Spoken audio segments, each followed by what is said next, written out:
आज मैं आपको हिंदी कृतिका में पाठ 4 माटी वाली पाठ पढ़ाने जा रही हूँ, जिसे आप ध्यानपूर्वक सुनेंगे।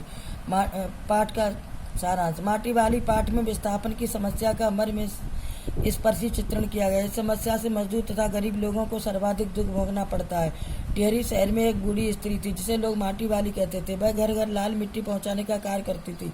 इस मिट्टी से घरों में चूल्हा चौका लीपने का काम किया जाता था। इसकी जरूरत प्रत्येक घर में थी। माटी वाली घर से दूर जाकर माठ खान में मिट्टी खोदती, उसे कंटर कनस्तर में भरती और शहर में यह मिट्टी घर घर बांटती। यही उसकी आजीविका का साधन था। घर घर में मिट्टी पहुंचाने के कारण उसे माटी वाली कहा जाता था। वह हंसमुख थी, इसलिए लोग भी उससे खुश रहते थे। माटी वाली का पति बूढ़ा अशक्त था, वह बीमार रहता था। माटी वाली जिन घरों में मिट्टी देती थी, उन घरों की महिलाएं उसकी हालत देख उसे 1-2 रोटी तथा कभी कभार चाय भी दे देती थी। इनमें से 1-2 रोटियां वह अपने पति के लिए बचा कर ले जाती। एक दिन माटी वाली को किसी घर में 2 रोटियां और साग के नाम पर पीतल के बड़े गिलास में चाय मिली।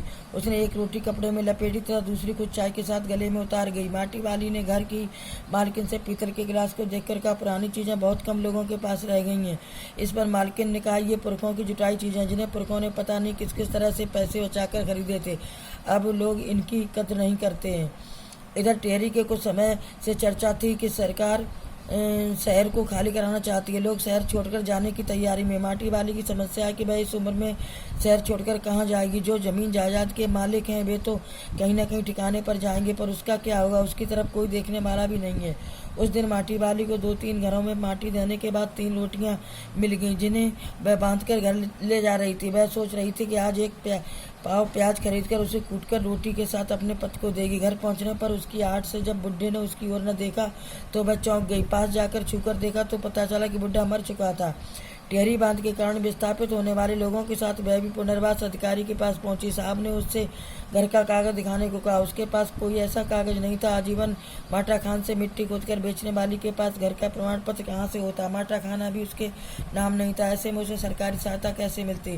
कुछ समय बाद टिहरी बांध की 2 सुरंगों को बंद कर दिया गया। टिहरी शहर में पानी भरने लगा। पूरे शहर में भगदड़ मच गई। लोग अपने अपने घर छोड़कर भाग रहे थे। निचली जमीन पर बने शमशान डूबते जा रहे थे। मानसिक रूप से विक्षिप्त माटी वाली आने जाने वाले हर व्यक्ति से एक ही बात कहती थी, गरीब आदमी का शमशान नहीं उजड़ना चाहिए। मतलब गरीब आदमी है, उसका घर नहीं उजड़ना चाहिए, वो कहाँ से घर बन पाएगा। इस तरीके से माटी वाली जो जितने भी लोग मिलते थे उनसे कहती थी। बच्चों, पाठ पूरा हुआ। स्वयं भी पढ़ें और ये प्रश्नोत्तर याद करें।